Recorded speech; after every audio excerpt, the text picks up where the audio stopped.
Heart attack থেকে বাঁচার জন্য কোন মেডিসিন ইউজ হয় জানো? আজ আমি বলবো অ্যাজটর ESP-75 ক্যাপসুল নিয়ে।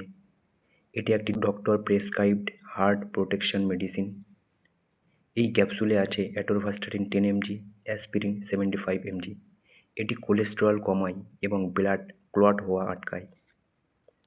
অ্যাটোরভাস্টাটিন কোলেস্টেরল কমায় আর অ্যাসপিরিন ব্লাড থিন করে, তাই হার্ট অ্যাটাক ও স্ট্রোকের রিস্ক কমে।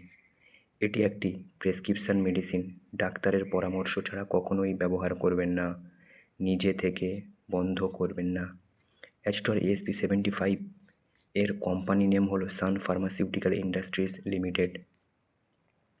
এর কম্পোজিশনটা আর একবার জানিয়ে দিই। এতে আছে অ্যাটোরভাস্টাটিন 10 mg, অ্যাসপিরিন 75 mg। এরকম আরও মেডিসিন ইনফো পেতে ফলো করুন, কমেন্ট করে জানান পরের ভিডিও কোন মেডিসিন নিয়ে জানতে চান।